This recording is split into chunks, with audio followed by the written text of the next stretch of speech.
think it's going to be a free and fair election? Of course not, but we will defeat them. მიტაცებული სახელმწიფო, მედია, სასამართლო, სამოქალაქო სექტორი, კორუფცია, ნეპოტიზმი და რუსეთისგან ინსპირირებული ოლიგარქიული მმართველობა. ასე შეიძლება დავინახოთ ვიქტორ ორბანის 16 წელი. უნგრელი ხალხი გზა გასაყარზეა. არჩევანი რუსეთის მარწუხებსა ან ევროპულ დემოკრატიას შორის უნდა გააკეთონ. რეფერენდუმი ასე აყენებს 12 აპრილის არჩევნებს ორბანის ერთადერთი რეალური მოწინააღმდეგე. უნგრელი ხალხის არჩევანი ორად იყოფა. ნაწილი ვიქტორ ორბანის მმართველობით დაიღალა. ნაწილზე კი ორბანის პროპაგანდამ წარმატებით იმუშავა. ეშინიათ, რომ პროევროპელი პიტერ მაგიარის არჩევა ქვეყანას ომს და განადგურებას მოუტანს. მმართველი პარტიის ფიდესის მმართველობის 16 წლის განმავლობაში მათ ხელში ძალიან დიდი ძალაუფლება მოექცა. ისინი ყველაფრის მაკრომენეჯმენტს ეწევიან უნგრეთში. ვგრძნობ, რომ ეკონომიკური მდგომარეობა აღარ არის სტაბილური და ამ მხრივ ცვლილებებს ვისურვებდი.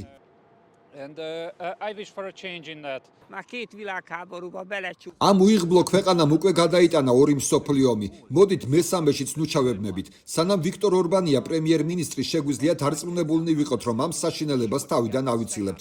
ამიტომ ჩემს გარშემო ყველას ვეუბნები, ოჯახს, მეგობრებს, რომ ეს არის მიზეზი, რის გამოც ხმა ფიდეს უნდა მისცენ.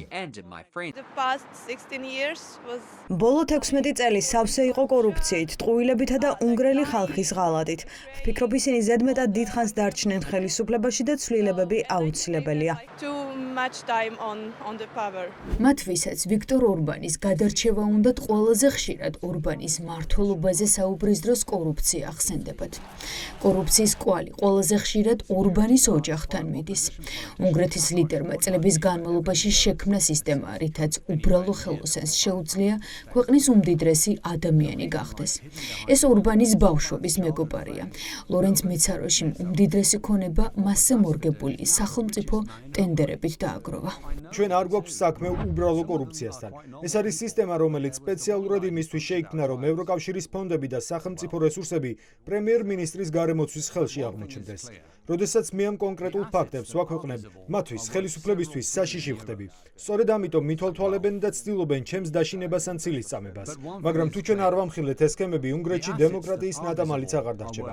თუ ოფიციალურ დოკუმენტაციას დავუჯერებთ, პუტინის მთავარი მოკავშირე დღეს ერთი ღარიბი უნგრელი პოლიტიკოსია. არადა კორუფციის მკვლევარები ამბობენ, რომ მისი ქონება მამისა და ოჯახის წევრების ბალანსზეა. მამა დიოზო ორბანი ფლობს კარიერსა და სამშენებლო მასალების კომპანიებს. ევროკავშირის სახელმწიფო პროექტებში მასალები ძირითადად პრემიერის მამის კომპანიებიდან არის შესყიდული. ეს არის პირდაპირი გზა, რომლითაც ევროპელი გადამხდელების ფული პრემიერ-მინისტრის ოჯახის ჯიბეში ხვდება. სინამდვილეში ორბანი ძალიან ღარიბი კაცია. მას არ აქვს ფული, აქტივები.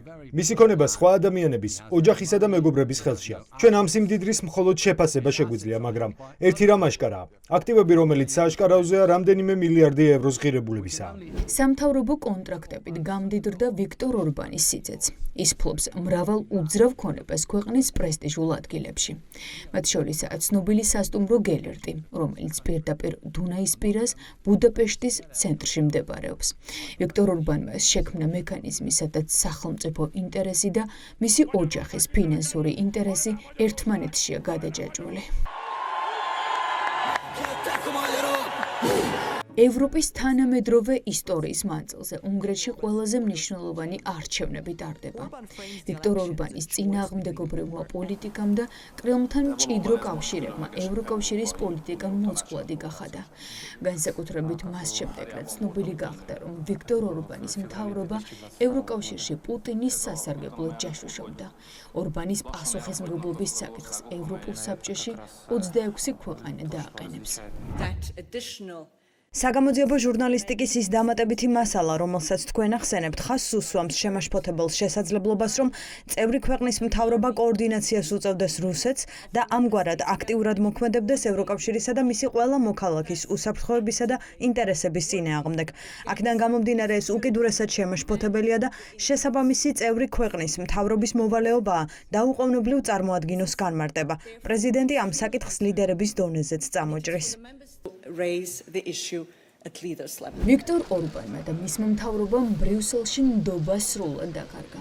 არც ევროპარლამენტარები ენდობიან უნგრელ პოლიტიკოსებს და რობერტა მეცოლას სპეციალური მოთხოვნით მიმართავენ, რომ ევროპარლამენტის კონფიდენციალურ ინფორმაციაზე წვდომა დაკარგონ.